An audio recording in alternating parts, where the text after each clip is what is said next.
বাংলার বুকে তালিবানি বর্বরতা, চোপড়া কাণ্ডে দেশ জুড়ে বইছে সমালোচনার ঝড়। নিন্দনীয় ঘটনা সামনে আসার পর গ্রেফতার হয়েছে অভিযুক্ত তাজিমুল ইসলাম ওরফে জেসিবি। কিন্তু এই ঘটনার পর অনুশোচনা তো দূর, ভাইরাল ভিডিওয় তাজমুলের যে দাদাগিরির মনোভাব দেখা যাচ্ছিল, গ্রেফতারির পরেও সেই একই রকম ডোন্ট কেয়ার মনোভাব ঝরে পড়ল তার শরীরী ভাষায়। গ্রেফতারের পর আদালতে নিয়ে যাওয়ার সময় সন্দেশখালীর শেখ শাহজাহানের শরীরী ভাষায় ঝরে পড়েছিল ঔদ্ধত্য। পুলিশের জালে ধরা পড়ার পর চোপড়ার জেসিবির শরীরের ভাষাতেও সেই একই ছাপ।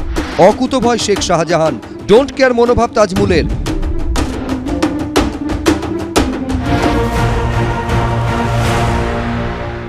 শরীরের ভাষা দেখলেই বোঝা যায় যে অপরাধী, কিন্তু অপরাধ করেছি, বেশ করেছি, কারণ আমি তৃণমূল আর আমার মাথায় পুলিশ মন্ত্রীর হাত, এই মনোভাবে এরা চলছে। গ্রেফতারের দিন চোপড়া থানার আইসির পেছনে রীতিমতো বুক ফুলিয়ে ইসলামপুর থানায় ঢুকতে দেখা যায় অভিযুক্ত তৃণমূল কর্মীকে। সোমবার স্বাস্থ্য পরীক্ষার জন্য নিয়ে যাওয়ার সময়ও একই রকম দাপুটে মনোভাব তার।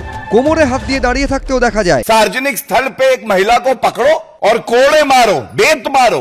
संदेश खाली ने शाहजहां दिया और नॉर्थ दिनाजपुर ने औरंगजेब ताजिमुल दिया। কিন্তু মেয়েটা তো কোনো কমপ্লেন করতে যায়নি, মেয়েটার স্বামী কোনো কমপ্লেন করতে যায়নি, কোনো জবরদস্তি কিছু হয়নি। সমাজকে খারাপ করছিল, তার জন্য গ্রাম্য সালিশ বসে একটা করেছে। কার সঙ্গে কার সম্পর্ক হয়েছে তার জন্য কি তোমরা সালিশি সভা বসানোর কি, সেটা সেই পরিবারের লোকজন বড় জোর বলতে পারে, তাদের লোকজন বলতে পারে। কিন্তু তার জন্য এইরকম একটা খাপ পঞ্চায়েত করে এই ধরনের ঘটনা ঘটানো, এটা একদম কাম্য না। প্রথমে অত্যাচার, তারপর ডোন্ট কেয়ার। সংক্ষিপ্তভাবে এই হলো চোপড়ার তাজমুল।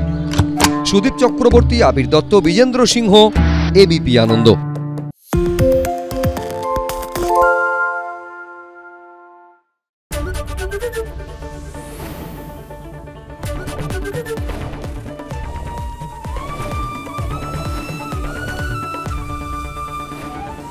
এবিপি আনন্দ, এগিয়ে থাকে, এগিয়ে রাখে। পালিয়েছে তাই নাকি? রাত্রে বাংলা গুজব চায় না, বাংলা খবর চায়। বাংলা খবর, বাংলার খবর। শুনতে পাচ্ছি না, বল না।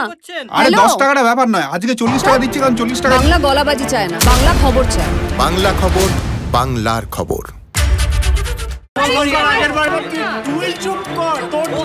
বাংলা ঝামেলা চায় না, বাংলা খবর চায়।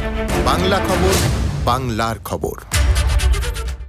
সত্য অন্তহীন, সত্যের খোঁজও তাই, সত্য সন্ধানে তাই আমরা অক্লান্ত, অকুতভয়। এবিপি আনন্দ নতুন ভাবনার প্রতীক, যা মনে মুক্ত, তথ্যে যুক্ত এবং যাবতীয় সীমানার বাঁধন থেকে মুক্ত। সীমা না শব্দটির মধ্যে লুকিয়ে আছে মানা শব্দটি, যেন চোখ রাঙানি এক অদৃশ্য বেড়াজাল, যা আটকে রাখে আমাদের এক ছোট্ট গণ্ডির মধ্যে। একমাত্র সঠিক খবরই গড়ে তুলবে এক মুক্ত সমাজ। সেই জগৎ গড়ার লক্ষ্যে কোনো সীমানার ঠুকুটি আমরা মানব না। এবিপি আনন্দ, এগিয়ে থাকে, এগিয়ে রাখে।